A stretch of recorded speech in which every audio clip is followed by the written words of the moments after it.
I decided to give the carnivore diet a shot, and I ate nothing but meat, saturated fat, and cholesterol for 90 straight days. I did a lab test on day 1 and day 90, and you will not believe the results. In this video, I'll be sharing the entire experiment with you of all 90 days of carnivore, and I'll be sharing my lab test, my stool test, other metrics that I tracked, and some other surprising, shocking results from the 90-day experiment. Now, why did I decide to do carnivore? I've been dabbling in and out of a carnivore diet since 2019, but this is the first time I did 90 straight days. And we see so much anecdotal evidence about carnivore healing autoimmune disease, helping with leaky gut, helping with diabetes. There's a lot of information out there, and I've even used it on a lot of my clients and students over the years. But I never did 3 months until right now. So that's one of the reasons I wanted to do it. Number 2, I never did it with this much data on day 1 and day 90. So here are the tests that I took. I did a comprehensive blood test on day 1, right before I started carnivore. This is a $3,500 retail value with LabCorp of blood work, a full CBC count, thyroid panel, antibodies, hormones, inflammation markers, cholesterol and lipids, and a lot more. And I brought on Dr. Philip Ovadia, a world-renowned heart surgeon, who's going to review my results on this video you're watching right now. Wait till you see his thoughts on my day 1 and day 90. And then I did a stool test on day 1 and on day 90. Same thing with that blood test, by the way. We did that on day 1 and day 90 right before we broke carnivore. Did a stool test as well to look at my gut microbiome, the diversity, different ratios, and I brought on a world-renowned gut microbiome expert to review those results of day 1 versus day 90. That's probably the most shocking part of the results is what you're gonna see on my gut microbiome test. And I did other metrics like wearing a continuous glucose monitor, looking at my sleep scores through my Oura Ring, heart rate variability, and I'll share all the results with you in this video. Now, the benefits of carnivore are tremendous because here's what happens. Carnivore is essentially an elimination diet. Plants, vegetables, even amazing vegetables that have science behind them being beneficial can be problematic for some people, especially those with leaky gut and autoimmune disease. And hey, I have Raynaud's, which is an autoimmune disease, and I have erythromyalgia, which is also an autoimmune disease. And so many people have leaky gut or autoimmune and they're not even aware of it. So what happens is when you eliminate these plants, you eliminate all of these anti-nutrients. These are plant toxins, lectins, phytates, oxalates, and tannins, and 40 others that I've written about in my books that actually inflame the gut and make you worse off, meaning you could trigger autoimmune disease, it could lead to brain fog, it could lead to weight gain. Yes, from vegetables. If you think about it, humans and animals have defense mechanisms. We could fight for ourselves or run away from a predator or kill our prey. Animals could do that too. But what about plants? What about vegetables? They can't do that. So they developed these plant toxins, so when a predator eats them, they get really sick and they tell all their friends and family, don't eat that plant, it's gonna make you sick too, and they have survived because of that.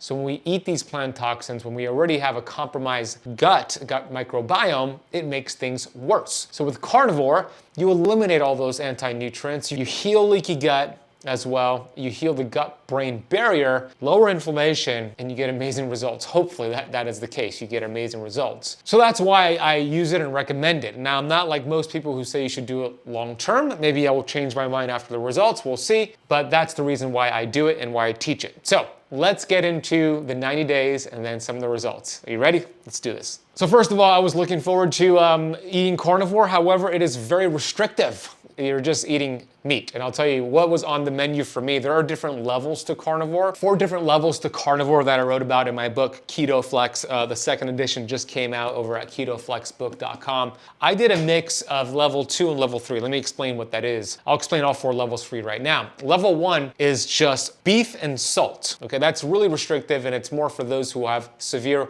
autoimmune conditions. Level 2 is beef and salt and all animal products. That could mean poultry, that could mean pork, that could mean bison, that could mean seafood, all animal products plus beef and salt, level 1 and level 2. Level 3 is everything I just mentioned plus eggs and dairy And then level 4 is everything I just mentioned, plus some plant-based sauces, a little bit of avocado. So it's a little bit more flexible the higher the levels you go. I did a level 2 for the most part with a little bit of goat and sheep dairy and eggs. So I would say it was a mix between 2 and 3 for the entire 90 days. And I'll share with you the meal I ate right before I knew I was going into carnivore. So check this video out. And I enjoyed this gluten-free burger because I knew it was my last non-carnivore meal for 90 days. So check this out. All right, my friends, I am eating my final non-carnivore meal before I enter this 30 days of carnivore. You can see what I have here. It is a burger, however, it's not carnivore because it has gluten-free bun. Let's see if you can see that. Yeah, there you go. And it also has some tomatoes and pickles and cheese. So it's not all carnivore. I'm gonna enjoy this final non-carnivore meal. Let's see how the experiment goes when I'm out at dinner parties. I'm traveling this month. This is the last one, last non-carnivore meal before I go into carnivore. So I'm gonna enjoy this. And starting tomorrow, it's nothing but meat for 30 days. So I enjoyed that meal, as you can see. And then it was time to do my first test, and that was blood work. So I drove to LabCorp and check out the video of me in the car and then getting my labs done right after. I'm here at the LabCorp, about to go in and get my labs done, get a full panel, several panels of blood work as I begin 30 days of carnivore, nothing but meat. So I'm about to have a whole bunch of blood vials taken from my body. Here we go. Just got the labs done right there. 9 vials of blood. I'm gonna do the same thing on day 30, and I'll share with you the before and after results. It's gonna be a lot of fun. So blood test is done. Now we have to get our stool test done. Stool test is a little weird because you essentially poop on a piece of paper and collect it and put it into a vial and seal it. So let's take a look. Now I'm not gonna show you that part where I'm pooping, but let's take a look at the stool test. Okay, I'm about to start the carnivore experiment. However, I'm in the bathroom here because I have my Tend Health stool test. So I'm about to go in here and deliver a stool sample, mail it out to them. This stool sample is gonna look at different bacteria in my gut and diversity. You know, diversity is very important for health and longevity. The more diverse your microbiome, the study suggests the healthier you are. So let's see if after 30 days, because I'll redo the same test on day 30, let's see if my diversity increases, decreases, stays the same. So I'm about to go in here and deliver that poop sample. I have my poop in here, and I'm dropping it off in the mailbox. I think that's the first time I've ever dropped off poop in a mailbox. My stool sample for Tend Health. So I dropped off the stool test in the mailbox, and here's the interesting thing. You might be hearing me reference me saying doing 30 days of carnivore. I'm gonna be doing 30 days, and that was the initial goal, by the way. I did a social media post where I said I'm gonna be doing 30 days of carnivore, and I'll be tracking, doing lab tests before and after, and I actually ended up going 90 days. So if you hear me say 30 days throughout the beginning in some of these videos, it actually ended up being 90 days, which was better because I got more data as well. So then we went right into carnivore. So here's a video of what I ate on day 1, just walking and explaining the first meal. Check this out. Day 1 of carnivore, I had 2 meals today. First meal was 3 hamburger patties. And my second meal was ground beef, but with organ meat. So it had a combination of ground beef, heart, liver, and kidney. So cooked it with butter, and that's all I had today with water. One of the interesting things that I notice when I do carnivore is when I do high intensity exercise, like basketball, for example. I play basketball every Sunday with my friends in Miami Beach. And with carnivore, I tend to bonk and hit a wall. So I experimented with exogenous ketones and different things, but I recorded a couple of videos for you to kind of check out. For those wondering, will your exercise and performance suffer when you actually do carnivore, 0 carbs, and do exercise? And I tracked this by how I felt, but also by wearing a continuous glucose monitor. So that was one of the things I tracked, by the way. And you could see a video of me putting on the continuous glucose monitor. And what a continuous glucose monitor is, it gives you 24/7 data on your blood sugar levels, which is pretty cool to see that, what exercise does, what food does, what stress does, what sleep or lack of sleep does. And I use NutriSense, and their app is fantastic, and we have a link and a coupon code for you to check them out. So I wore this, and I also wore it and checked out my data before basketball and after, so check out these videos. I'm here at the park here in Miami Beach. I play every Sunday, and this is the first time I'm playing now in Carnivore. I'm day 6 in Carnivore. I'm fasted, I got a CGM on. And from prior experience doing Carnivore, when I would play basketball, I would bonk and I would hit a wall. So today I experimented by having some exogenous ketones right before I got here. And it's my first session playing basketball with Carnivore. Let's see how it goes. Just got back from playing basketball, and I'm gonna show you what my glucose did, because I'm wearing my continuous glucose monitor, and I was curious to see what's gonna happen to my glucose when I go and do a fasted workout outdoors in Miami Beach, Florida, with a few friends. And let me show you what it did. It went from upper 80s in a fasted state to over 130. And there are 2 reasons why that happened. So let me explain both of those right now. Number 1, when you exercise at a high intensity, sprinting, burst training, CrossFit, basketball, your body's gonna release your stored sugar from your glycogen stores, your liver and muscle cells, and dump it into the bloodstream so your body can use that for quick energy. So that was part of the process there, but most importantly, I'm doing Carnivore. I don't have a lot of stored sugar and stored glycogen happening. I haven't had a single carb in a week. I'm on day 6. So there might have been some of that at play, but I think a bigger mechanism at play was that I created a cortisol response, adrenaline response, which is normal, and glucose follows cortisol. And now it's tapering back down. This is different than eating food and having a glucose spike. This is normal and healthy versus a big glucose spike from eating a meal. So I hope that makes sense. So basketball was great. I went 3-0. We won all our games, and something to consider with basketball. In the past, when I've done Carnivore, I would struggle and I would bonk. I actually felt pretty good today, and I think it's the exogenous ketones that help really well. So I'll continue playing basketball every Sunday and monitoring it, and I'm excited to keep this test going for you all. So throughout Carnivore, I started to adapt to the exercise better. I started to feel better. I started to do some exogenous ketones, which also helped. I was doing this during the holidays, by the way, during Thanksgiving and Christmas, and it took a lot of discipline. You know, my mom did not like that I was doing Carnivore. She still doesn't understand Carnivore because she keeps asking me if I could have lentils and rice, but I tell her no, Mom, that's not Carnivore. I said no because I was committed to getting some accurate data for you all. And even though the 90 days took place between 3 months, October through January, I didn't break it, not even once, not even any cheat meal, not even a bite of ice cream, anything, to get you the most accurate data. So as we fast forward here is a video of me on day 72 going strong. I want you to pay attention to how I look on 72 versus the previous videos. Day 72 on Carnivore. I'm about to have some organic pastured bacon and some pastured eggs cooked in grass-fed butter. Still going strong, 72 days. Let's see how much longer I go, but things are rocking and rolling here with my Carnivore experiment. Okay, and as we progress now, day 90 is when I went to go get my labs done again. So here's a video from me in my car about to get my day 90 blood test done. Okay, here I am about to get my lab work done. Today's day 90 of Carnivore. So today I get my blood work. We're gonna compare day 90 today versus day 1. I'm also doing my stool test today. So 90 days we did it through the holidays, and it's been a fun journey. I'm excited to share these results with you. So I'm about to go into LabCorp, get these labs done. Same exact labs from day 1, and I'm gonna put them side by side and we'll compare.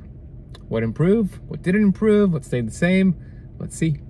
Now, the most important thing that I want you to pay attention to so far, but before I get there, look at the video on the screen right now, and you could see day 1 versus day 90. Just look at the difference of how I look day 1 of Carnivore versus day 90. That's pretty impressive. I think my skin is glowing, I look healthier, I look leaner in day 90. Maybe I'm wrong, you tell me in the comment section, but that's a big difference. So here are the results. You ready for it? Let's get into it. Before I get into the lab results and the stool test results, I'll give you some data that I noticed and what I tracked with my Oura Ring, which is my sleep tracker. So the Oura Ring, and you could use a Whoop band if you do something like this or an Apple Watch, but the Oura Ring tracks heart rate variability, which is one of the best metrics for how adaptable your nervous system is from going from parasympathetic rest and digest to sympathetic fight or flight. And you want a good balance of both. So the higher your HRV, heart rate variability, the better. So I tracked that. I tracked my sleep, deep sleep, REM sleep, which are two important stages of sleep. I tracked how many times I woke up throughout the night with carnivore versus not doing carnivore. I tracked my resting heart rate, which in my case, the lower the better. I want to see it in the lower 40s. And I tracked my body temperature. So looking at my metrics, and I'm not showing this on the screen here, but I know this from memorizing the data, my HRV was above average throughout those 90 days. The average is about 60 to 65, and I was getting 72, 84, 80 on a lot of days. So that improved. My deep sleep improved, but I also woke up less times throughout the night. Instead of waking up, let's say 5 or 6 times to toss and turn a little bit and then go back to sleep, it was about 2 to 3 times. My resting heart rate stayed in the low 40s, which is what I want. My body temperature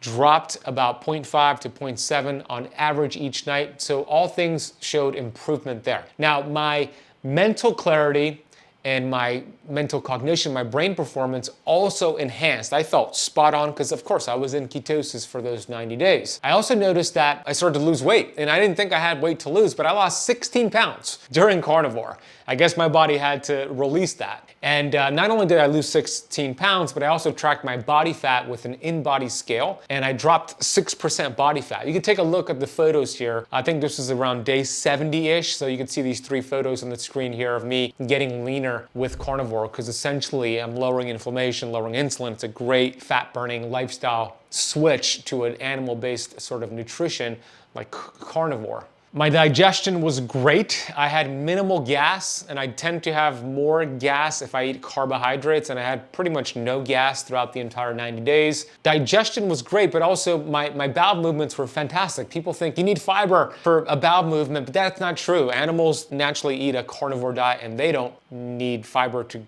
eliminate, so we don't need it either. So although I eliminated less, I was still eliminating every day, and there was no issue with constipation at all. Now, there was a couple of days that came intermittently where I had diarrhea, but that was in the beginning as my gut microbiome was shifting and changing. That might happen to you as well if you do carnivore. Just keep the electrolytes up and know your gut microbiome is just adapting to the changes, and eventually it'll catch up. You could take some digestive enzymes, some ox bile, and that could help with the diarrhea in case you get that. Now, with the continuous glucose monitor, wasn't really anything substantial to report other than what I shared with the exercise earlier. That's because my glucose was pretty stable between 70 and 110 milligrams per deciliter throughout the whole 90 days. There wasn't really much spikes there. 70 was in the fasted state. After eating, there was a little bit of a glucose spike, but not much. So nothing really to report there. I was pretty stable with my glucose and insulin levels. Now let's get into the actual testing. As I mentioned, I did lab tests on day 1, a $3,500 panel, and I did the same test on day 90. And not only that, I brought on Dr. Philip Ovadia, who is a board-certified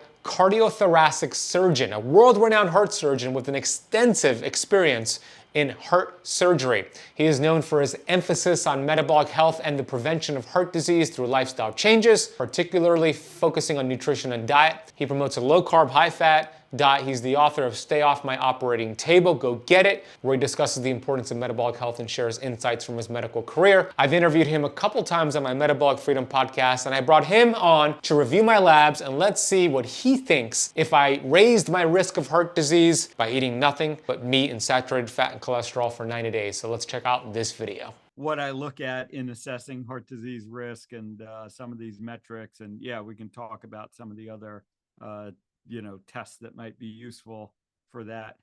I'll pull up the day 1, and then I'll scroll down to the lipids, which is right here. When I look at a lipid panel like this, there are a couple of, I think, key metrics in terms of assessing heart disease risk. And the first thing to understand is that, we're looking at what's called an advanced lipid panel or an NMR lipid panel. Many people just get the basic lipid panel, which is essentially going to have your total cholesterol level, your LDL-C level, which stands for LDL calculated, your HDL level, and your triglycerides. And of course, many people will have experienced that they go to their doctor to find out about their risk for heart disease, and their doctor really just zeroes in on the one number, the LDL cholesterol level. And I think that's really, missing most of the picture, to be honest. It turns out that LDL is really only a small part of heart disease risk. On this panel, on a basic panel, the most important thing that I'm going to be looking at is the triglycerides and the HDL. And specifically, we want to look at the ratio between those two. Yeah. So here we see, that your ratio is essentially 1. So that's going to be triglycerides divided by HDL. Anything under 2 for a ratio is pretty good. I think under 1.5 is ideal. And the reason that that ratio is important is because it reflects insulin resistance, meaning that the higher this ratio is, the more likely it is that someone is insulin resistant. And ultimately, it's insulin resistance that's really the most important measure when it comes to heart disease risk. So triglyceride to HDL ratio from a basic lipid panel is kind of a, indicator of insulin resistance. Now, I prefer to measure insulin resistance directly, and there are a couple of tests that are done, as part of this panel that give us that information. But for someone who, all their doctor has ordered for them is the basic lipid panel, that's what to look at.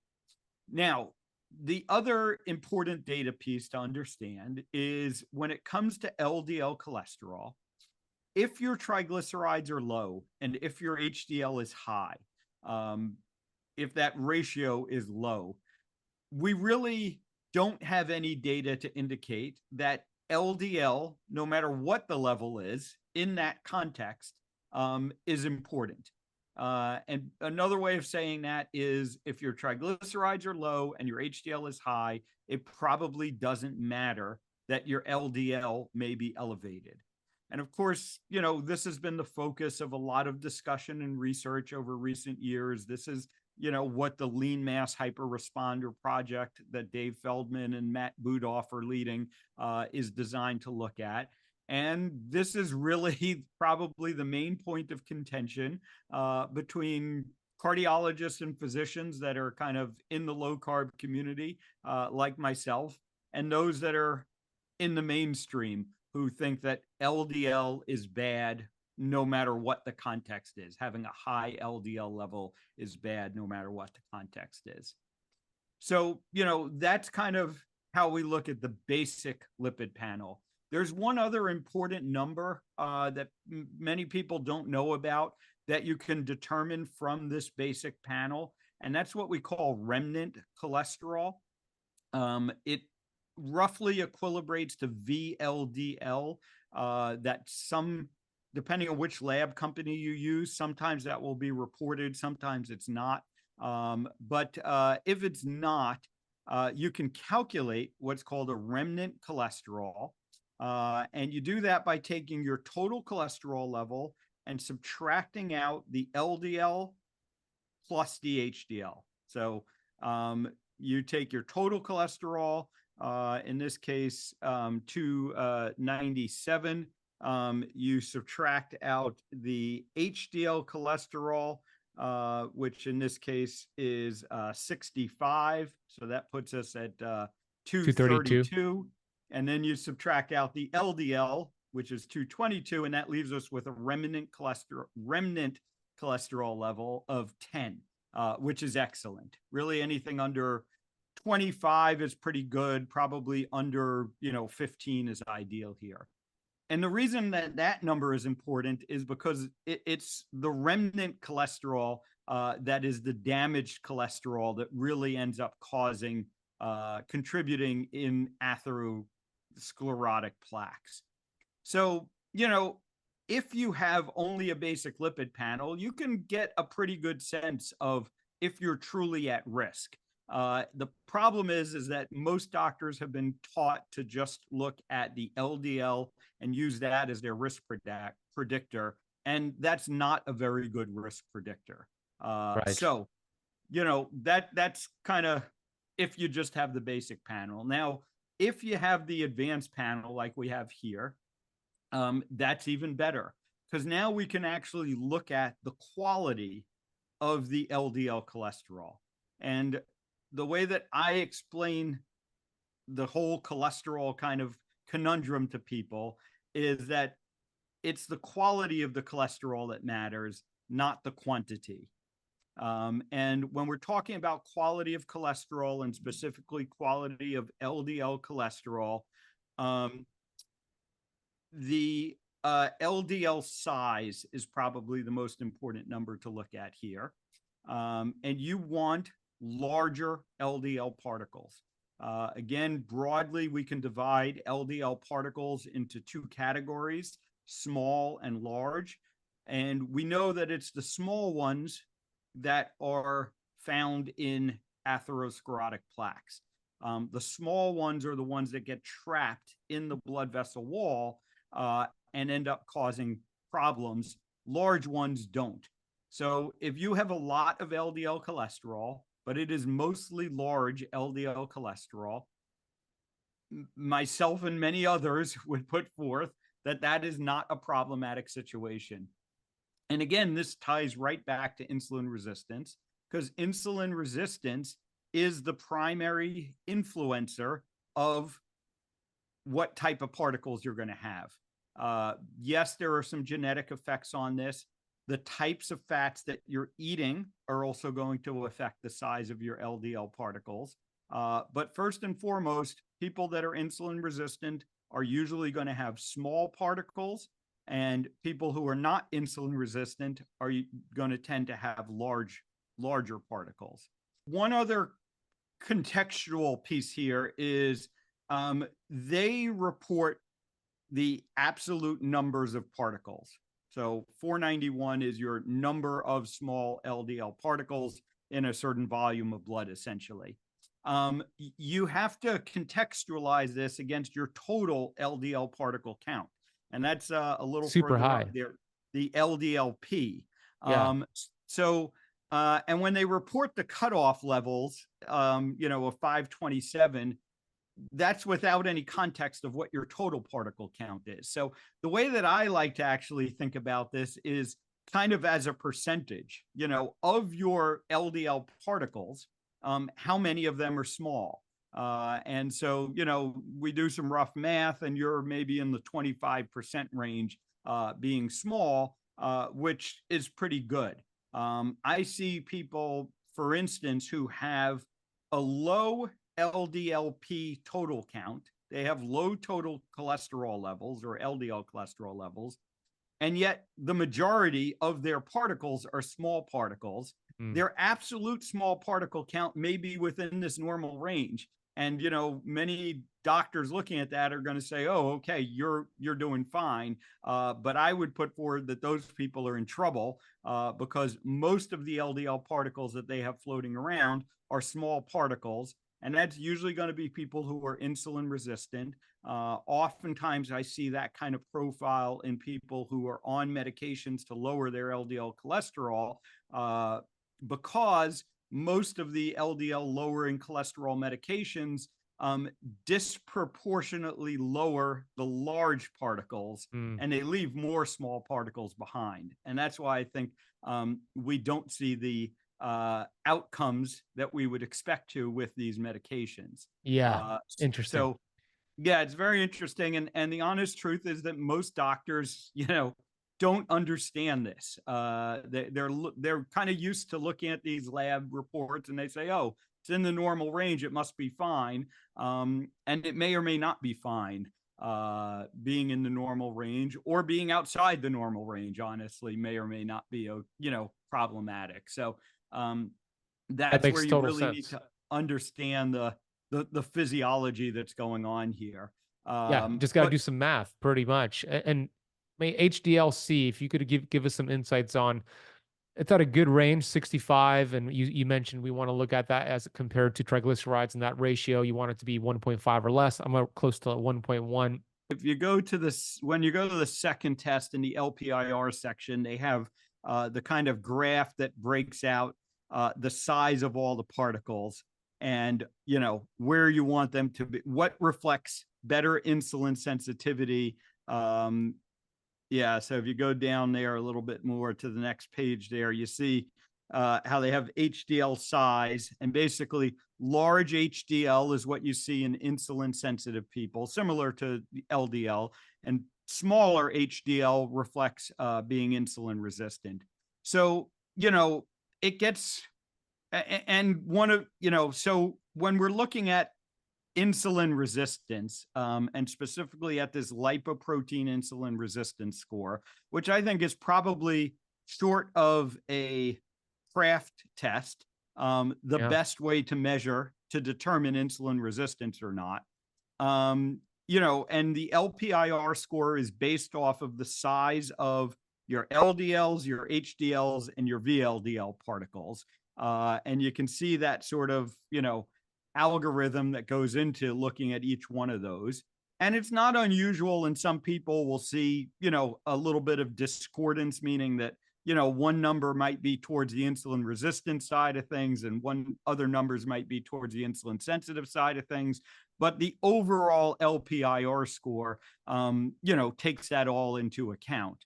Now for you, everything is really in the good range here. Everything is in the insulin sensitive side of things. And your LPIR score is very, very low, unmeasurable, essentially, meaning that you have no evidence of insulin resistance. And that's really what's ideal and what you want to see. And that's for day 1 and day 90. Yeah, it really didn't change a whole lot. When we look at what changed between day 1 and day 90 on 90 days of carnivore versus, your usual sort of ketogenic diet, your total LDL went up some. Yes, let me pull that up. Because if a regular doctor looked at my total LDL and total cholesterol on day 90, I think they would panic. I mean, 434 total cholesterol, 350 total LDL, 3,000 LDLP. They would have been panicking on day 1, to be clear, but you're right. You're right. They would have been panicking even more here on day 90. But this is the typical lean mass hyperresponder phenotype here. And, the typical lean mass hyperresponder response. So the general kind of thinking here with lean mass hyperresponders is that the big influence on your LDL is going to be the amount of carbohydrate you're eating. And this really has, we can look at Nick Norowitz and his recent Oreo cookie experiment. But, for people who are in the lean mass hyperresponder phenotype, one of the things that we have clearly demonstrated is if you want to bring your LDL cholesterol down, you eat some carbohydrate, and it doesn't take a whole lot of carbohydrate. So my guess is on a ketogenic, on your pre-carnivore ketogenic diet, you were probably eating more carbohydrate than you were on your carnivore diet. Yeah. And I wasn't even 100% keto because I typically flex out during the weekend. So I'll have days where I'll have 200 or 300 grams of carbs once or twice a week, and then go back to keto before I did carnivore. Carnivore is 0 carbs. Yeah, exactly. So, this is exactly what I would expect to happen. And, your LDL went up, your HDL went up to 74. Your 65 to 74. triglycerides, interestingly, went up a little bit. You would say, well, you're eating less carb. You would think those would go down. Yeah.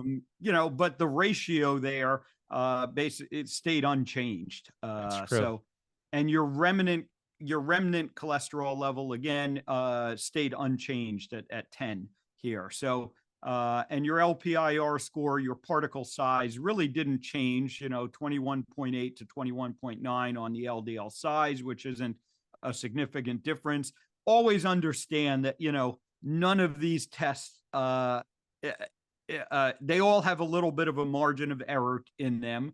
And, there are lots of things that could be going on that could be affecting all of these numbers. So, how much exercise you had done in the day before, or before getting your labs drawn, how long your fasting period was before getting your labs drawn. If you get it, 8 hours versus 12 hours versus 16 hours fasted, you're going to see variable variability in all of this. Lipids are a dynamic measure, just like glucose is.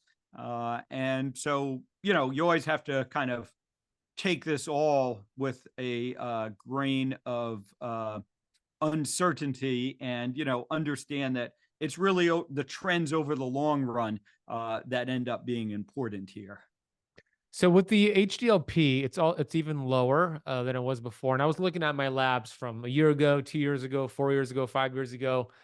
Seems like every time I've done the lipid panel here, my HDLP is on the low end, but my HDLC and everything else is optimal. Is there any concern there or anything I should be looking into with that? No, because what that tells us is that you have larger particles. So understand, when we're talking about LDLC or HDLC, you're talking about sort of your total mass of cholesterol. So think about, you take your blood sample, you kind of process it, and you get all of the HDL cholesterol that's in there, and you kind of put it into one big ball and you measure that. That's your HDLC. Your HDLP is, all that big mass of cholesterol carrying particles. How many particles are actually in there? And, when you basically then take your HDLP times your average particle size, essentially, you're going to come up with your HDLC. Got it. For, you have a higher, an HDLC that's kind of on the higher end. And because your particle number, your HDLP, is on the lower end, that tells us that most of your particles are larger. Got it. And you can do the same sort of math, around your LDL. Now, since your LDL-C is so high, your LDL-P is also high, but it turns out that your particles are mostly large. Again, so and the small actually dropped from 490. I know that there's more nuance here, but it went from 491 to 403. Right. And as a percentage of your LDLP, we see that it went from, it was about 25% down to, maybe 15% or so there. So meaning with the 90 days of carnivore, my risk of cardiovascular disease as it pertains to the small LDL, my risk decreased here.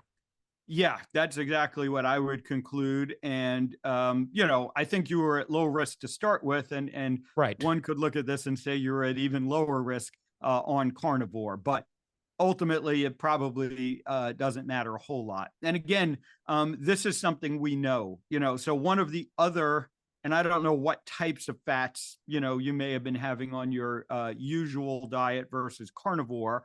But one of the things that we know is that saturated fat is going to tend to give you larger. The more saturated fat you eat, the larger your LDL particles are going to tend to be. And things like polyunsaturated fatty acids, vegetable and seed oils are going to give you smaller LDL particles. So this is one of the conundrums around these, vegetable and seed oils. Yes, they lower your LDL cholesterol overall, but they tend to give you more of the small, dense LDL particles that are atherogenic. Right. So again, I don't think we're getting the effects that we want, when it was, when these things are being promoted. Well said. Yeah. And what you're looking at here in day 1 and day 90 is a seed oil, a polyunsaturated fat free diet, unless I unknowingly had it at a restaurant, but I'm really diligent. The majority of my fats come from saturated and monounsaturated fats. And that makes sense why my particles are large and fluffy versus the small and sticky.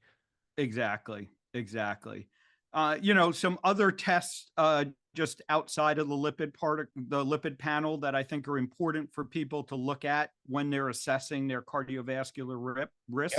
Yep. I would point to inflammation. So you have your C-reactive protein. Yep. So day 1 was 0.39. Yep. And then day 90 was 0.52. And both are excellent numbers. Anything under 1 is really excellent. And you know, again, it, you know, I guess if there's some vegan watching this video who really wants to push their message, they're going to say, look, you know, the meat is inflammatory because your C-reactive protein went up. But the reality is again, an insignificant difference here, probably within the margin of error of the lab test, and could have been affected by any other number of variables, like how hard you might have worked out the day before, you know, gotten if I fasted a little bit longer before I did the blood draw. But both excellent values. Right below that, you have your homocysteine level. This is another very important, often overlooked risk marker for cardiovascular disease. And again, your numbers look good both before and after here, but people with elevated homocysteine levels are at increased cardiovascular risk. And it's a test that I include in my standard panel for people. And, you know, really people out there should be asking their doctors for, because this is an oftentimes overlooked risk factor for cardiovascular disease. 100%. Of course, you know, your hemoglobin A1C and your insulin level. So insulin is right here. So 3.6 on day 1, very sensitive. 3.7 day 90, also sensitive. Yeah, both excellent values. And then you always want to interpret your insulin and your A1C, you know, in the context of each other, because you know, the picture you want and the picture that Ben has is a low A1C, meaning you're maintaining good glucose control, and a low insulin level. Now, interestingly, some, you know, carnivores notice that their A1C tends to run a little higher, 5.6, 5.7, I'll sometimes see. And, you know, we put a continuous glucose monitor on people, for instance, and we see that it doesn't really seem to match up. You know, their hemoglobin A1C seems to be a little higher than their glucoses on their glucose monitor would suggest it should be. And that may have to do with alterations in the lifespan of red blood cells with carnivore diets. So all of this stuff, you know, I always tell people there really is no one magic number. It's really putting together all of the pieces of the puzzle and looking where you are. But ultimately, you know, I think you are at low risk of cardiovascular disease based on these lab numbers. And, you know, honestly, probably not a whole lot of difference between your pre and post carnivore numbers. Both looked great, but if anything, I would say a little bit of improvement with the carnivore experience. One of the things that I also looked at here was the uric acid levels, right? I know Perlmutter or Richard Johnson I've had on my show, and you talk a lot about this, the dangers of high levels of uric acid. So mine were 5.5 on day 1, and I actually ate a lot more organ meat, which people would think that more purine-rich foods might raise uric acid levels. And I understand that this is a transient marker, just like blood sugar, but 5.5 at the time of my lab draw, and then 5.3 on day 90. Thoughts on this? Yeah, again, I think both numbers are very good. You know, my interpretation, and I think both Perlmutter and Johnston would agree with this, is that uric acid is probably mostly related to fructose intake. And certainly on a carnivore diet, you're going to be getting essentially zero fructose. You might get some of it on a keto diet, you know, if you're eating fruit as part of that, or, you know, things like that. It's not surprising to me that I oftentimes, certainly on people going from, you know, kind of standard Western diets to carnivore diets, we see the uric acid level go down. And again, I think you started good and ended good here as well. Yeah. And then the last thing I want to ask you is about my iron levels. My ferritin tends to be high. 330 on day 1, 341 on day 90. The iron binding capacity was lowered as well. Iron went down, total iron went down, iron saturation went up. So any thoughts on the iron levels? So couple of things here in general and in regards to yours. So ferritin, is related to both your total iron body stores, and it's also what we call an acute phase reactant. So it will react to inflammation. It's been interesting. I've been starting to see a trend among longer-term carnivores that their ferritin level is elevated or is higher, and without inflammation. So this probably tells us that the body, is storing more iron in that situation. Traditionally, high ferritin levels have been, again, associated with cardiovascular disease. And specifically, when we look at a genetic condition known as 𝙎𝙬𝘽𝙎𝘶, that they have high ferritin levels, and alterations in iron storage and metabolism. And we know that those people are at increased risk of cardiovascular disease. And similar to the cholesterol story, I kind of make an analogy here. They look at people with familial hypercholesterolemia who have high LDL levels. And because of that data, they have, kind of said, well, anyone with a high LDL is in trouble.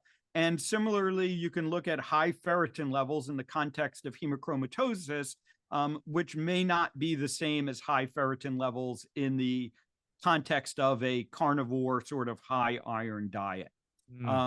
So for people that have high ferritin levels, but their other inflammation markers are all very low, I'm not sure that that's a situation that we need to worry about. I always, in the patients in my practice in that situation, I'll tell them, we can lower your ferritin levels pretty reliably by having you go donate blood every, 6 or 8 weeks. Yeah. But I'm not sure it's really changing risk any. I'm not, like I said, I'm not sure that the high ferritin in this context is the same as the high ferritin in the context of 𝙎𝙬𝘽𝙎𝘶. Your iron level here is the amount of iron in your blood. And that's fairly tightly regulated by your body. So it's rare that you're going to see alterations in this. Usually we're worried about it in the context of if someone is anemic, meaning they have a low amount of red blood cells, which you're not. Looking at the iron levels, looking at all of these different iron markers can help us to try and pinpoint the cause of the anemia. Is it because of a dietary deficiency in iron? Is it because of a bone marrow problem? There are lots of other things, that contribute to anemia. The more that I monitor iron levels in people on low carbohydrate diets, honestly, the less use I get from them. They just tend to be okay. And yeah, sometimes, like yourself, one number might be out of range, but I'm not sure it really has any significance clinically. Where can those watching and listening learn more about your work, Doc? Yeah, sure thing. So 𝙈𝙬�Ｈearts everywhere. You can go to 𝙈𝙬�Հearts.com. You can get information on all the different ways that my team and I work with people. I have a telemedicine practice, take care of people all across the country. We have health coaches on our team, and we have coaching programs. And then on all the socials, I'm at 𝙈𝙬�Հearts as well. Awesome. We're going to put that down below. You also have an amazing book, Stay Off My Operating Table. We can see it behind you. So go get that book. We'll put a link for it down below. Well, there you have it. Straight from the source. A world-renowned heart surgeon who said I was at low risk of heart disease on day 1 and even lower risk on day 90. Now, my LDL, as you saw or heard, shot up. My cholesterol shot up, but we looked at the particles. We looked at my inflammatory markers. We looked at insulin. Always remember, it's not just about high cholesterol or high LDL. A lie told often enough becomes the truth. And we have been fed a whole bunch of lies when it comes to fat and cholesterol. There's a term called lipophobia. That is the fear of dietary fat based off of 50+ years of propaganda and misinformation. So we got to unlearn and then relearn, because the illiterate of the 21st century are not those who cannot read and write, but those who cannot learn, unlearn, and relearn. That's a quote from Alvin Toffler, and he's spot on. So if you're talking to your doctor about your cholesterol, please have them watch this video so they can understand it better, because it's not about cholesterol. They say the cholesterol caused the heart attack because they saw cholesterol built up in the arteries of heart attack victims. But that's like saying Every time there's a fire in my neighborhood, I notice firefighters at the scene of the crime, so they're the cause of the fire.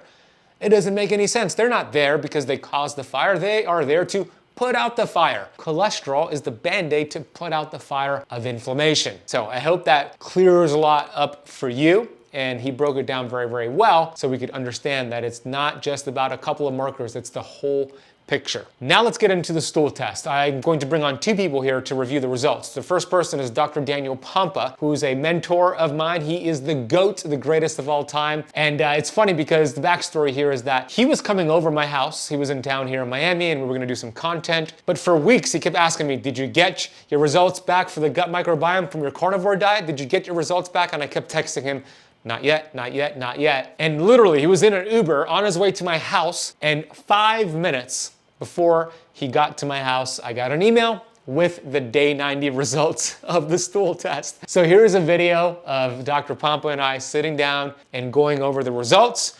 Check this out.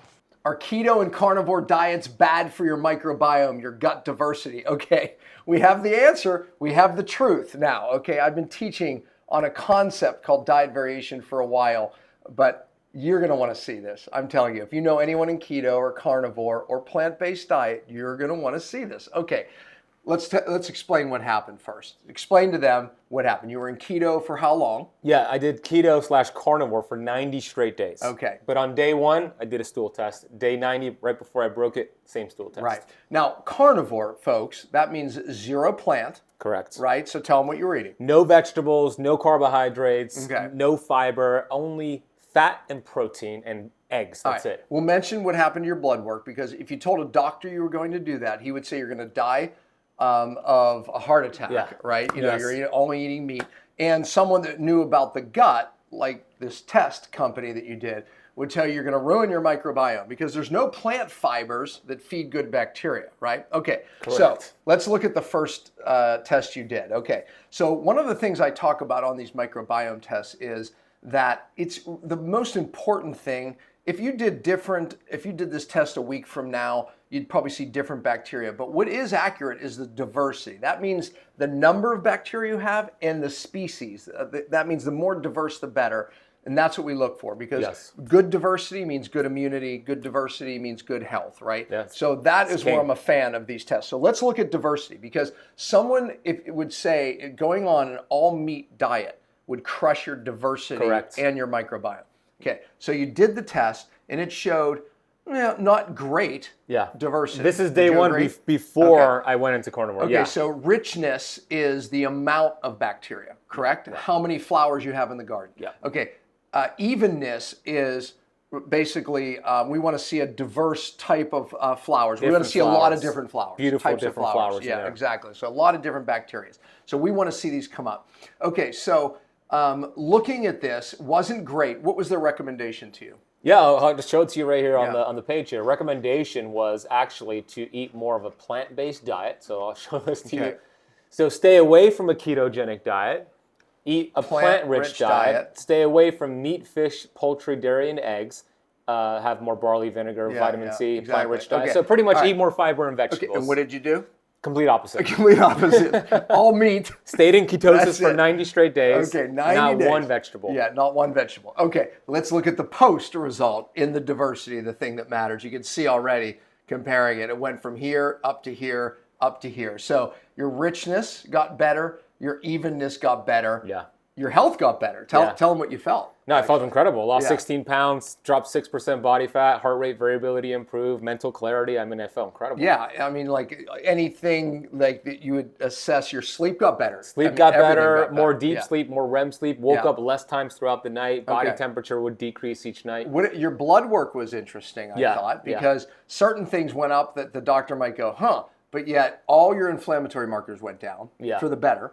Got better. All your insulin markers got better. Right? Your particles of cholesterol actually got better. Your triglycerides went down. Right?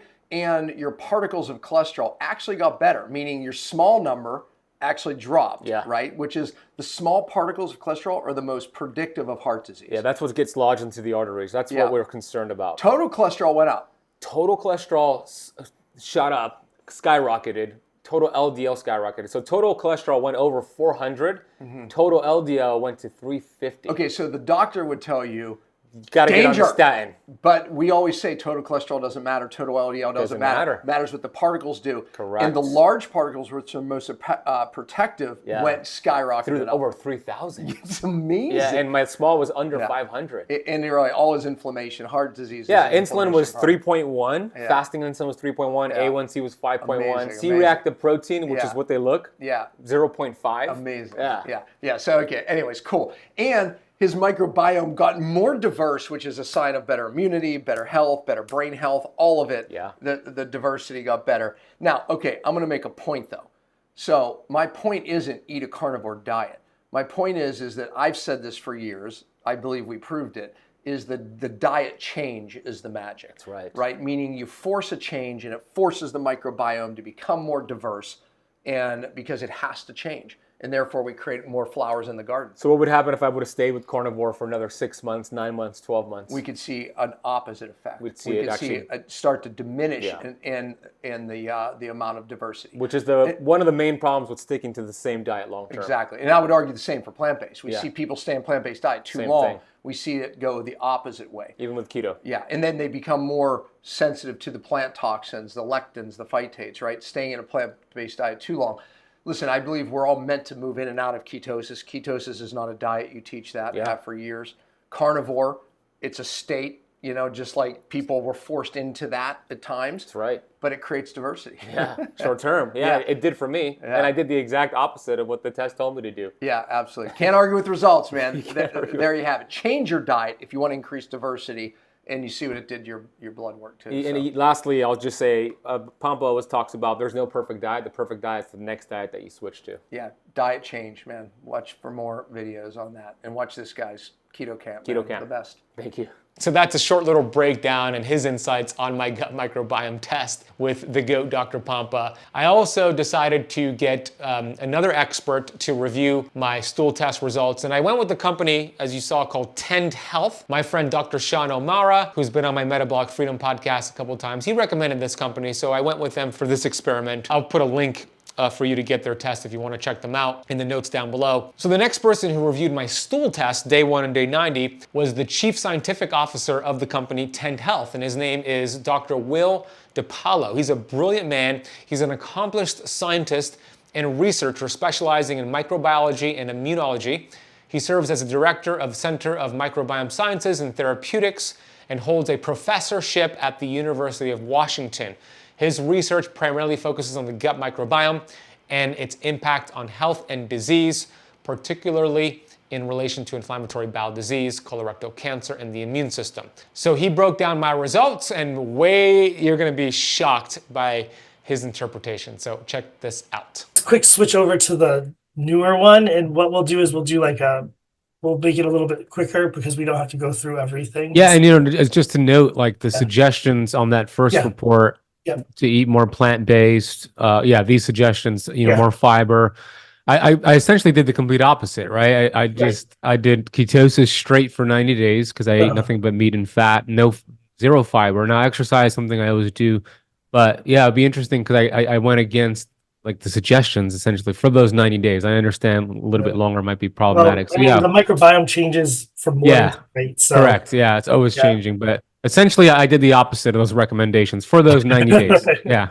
So what we found is that, if we look at your little gauges from before and after, you actually increased your number of species. I saw that. Your richness went up, your evenness went up. So how evenly they were distributed went up.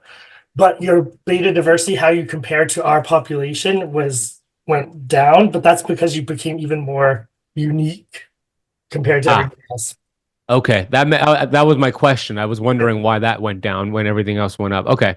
Yeah, so I've summarized this at the end of here, so I think we can I just gave this one. So here was your alpha diversity, your richness and evenness. So I have your 2 time points, like your first time point's yellow and your second time point's red. I know that these are the report dates. I didn't know when you started your thing, but you can see that each one went up. So your richness went from like 118 to about 148. And your evenness went from like a 0.48 to almost a 0.6. So minor shifts, but you still in 90 days, you were able to make your alpha diversities better by eating your ketogenic diet. As far as your beta diversity goes, this was your first test and this was your second test. So basically you became even more further away from what Yeah, other more people- unique, essentially. more unique. And that's basically a good way to put it, because these guys are probably eating high amounts of fat-based diets, but like eating like sugary-based milk fats and things like that. Yeah, right. Whereas now you're down here with a lot of these carnivores. As long as you're not trending out here, you're good. So like Yeah. you're different from everybody else, not necessarily good or bad. If we look at your phylum comparing your two tests, we saw very little change in your overall phylum. So it stayed pretty much Bacteroidetes, right? So the colors are changed because we changed our colors, but you can see that there's a lot more color than your previous test. And you can see that the evenness is improved. It's not great, but you don't have one or two of those big circles like the parapravatella. Where is your parapravatella? It's in here, so it's right here. So definitely this guy shrunk down. Your parapravatella shrunk down. I think your Parabacteroides shrunk down, and instead you started getting some other guys that are actually we see more commonly in people. You started to have them come up a little bit in number, and you also started to have a few firmicutes species start popping up and starting to be a little bit bigger, because before all your firmicutes were very low, but now you're starting to get a little bit. So this is diversity. This is a good picture of like, Yeah. you compare your two tests, this is definitely a more diverse microbiome. You can just tell that. Let me ask you this then, right? Most people think in order to increase diversity, you have to consume prebiotics, probiotics, consume fiber, plant-rich diet. And I understand that there is a lot of literature showing that. I didn't do that. Obviously, I did the complete opposite and avoided all of that for 90 days. Why do you think my diversity increased by doing carnivore for 90 days? Well, I think you probably were. So before, I think your diet was a mix of keto and non-keto, right? So you still had some veggies and stuff in there. I did, yeah. So I think I think what ended up happening, or could it be happening, is that when you go all in with the keto, you are allowing, so now you're not, you're not feeding certain bacteria of other groups. And so I think it's probably just sort of like interconnectedness. And so I think like the keto and the vegetables are sort of like cancel each other out sometimes, so it's like avoid ketogenic diets if you want to lower this and increase your plant-based diet. So a lot of times you see the plant-based. So I think what happens was you got rid of that sort of push and pull. So you just let the ketogenic guys start to really do their thing. And so what you see is that because you didn't only increase your Bacteroidetes, you actually also increased your firmicutes. So even though normally meat-based diets are Bacteroides based, it's still trickled over into your other groups. Keystone bacteria these are species that exert a disproportionately large influence on the community, despite being a very small amount of bacteria. So your Akkermansia is a keystone bacteria because it's at a low abundance, but it has a big effect when it's around. So, and your core bacteria are species that are pretty much considered fundamental or central to the microbiome. So they're across multiple populations of multiple individuals. Somebody from the mountains of Nepal to Los Angeles will have some of these same core species, right? So your core species before, like in your earlier test, your keystone species was like something like 6 or 7. Your core species were up to about almost 20. Now, after your keto sort of switch, you almost doubled your amount of keystone bacteria, so that is good. So you went from you gained 6 keystone bacteria and you gained 5 core bacteria. So these are ones that we were able to see in your test results. Now they're not necessarily in these top 10, but they were present in your whole thing. So I think between the diversity, between the keystone and the core numbers coming up, I think these are all good signs, and I think your diversity definitely improved on this diet. That's pretty remarkable. I did the exact opposite of what that test told me to do. I did not have fiber. I didn't eat all these plants and polyphenols to grow diversity. I ate nothing but meat and fat, zero fiber and zero carbs, and my gut microbiome improved for those 90 days. I doubled my amount of keystone bacteria. I gained 5 more core bacteria. And Dr. Will, he also told me this changed the way he looks at the gut microbiome as well. So it's not what you think. It's really not what you think. And I hope this video might inspire you to potentially do carnivore, a bout of carnivore. And you might be thinking, Ben, if you did so well, why don't you just do it for the rest of your life? And I don't agree with that. And hear me out here. I have carnivore friends and colleagues that do it for a very long time, and I love and appreciate you all, and I think it's great if it continues to work for you. But I know we're designed to go through different foods and different changes with our gut microbiome. And to me, it's restrictive. I want to enjoy my carbs. I'm metabolically healthy, but I will continue to do carnivore for 30 days, 60 days, 90 days. I just did it again for 30 days a couple months ago. So I will continue to do it. What about you? Have you done carnivore before? If you're watching this on YouTube, let me know down below. Let me know what your results were, or if you're thinking about doing it, let me know down below. If you'd like some help with carnivore, I recommend getting my latest book, The Keto Flex, second edition, which is out over at ketoflexbook.com. It's on paperback and Audible. One of the chapters in the book covers the carnivore diet and the different levels, and I have my 4-pillar approach in here. And if you want coaching and video lessons on carnivore and my 4-pillar framework, you could head over to 𝙃𝙀𝘼𝑃Academy.com, and you can see some options for either getting the video lessons if you're more of a video learner, or to get coaching from me and my team over at 𝙃𝙀𝘼𝑃Academy.com. I'll put all the resources mentioned on today's lesson in the notes down below, including the guests who came on and reviewed the results, the testing that I used, some of the products that I mentioned as well. If you found this valuable, I'd like for you to check out a recent video I just released on the best foods to clear out the plaque in your arteries. This is your body's HDL janitorial system, and I referenced some of the best foods to clear out the plaque and raise HDL cholesterol, which we actually discussed on today's carnivore video. In this lesson, I'm gonna be sharing with you the best foods that will raise HDL in your body and clear those arteries. Before we get to the list of those foods I want you to incorporate, let's start with the foods to remove that actually cause arterial blockages.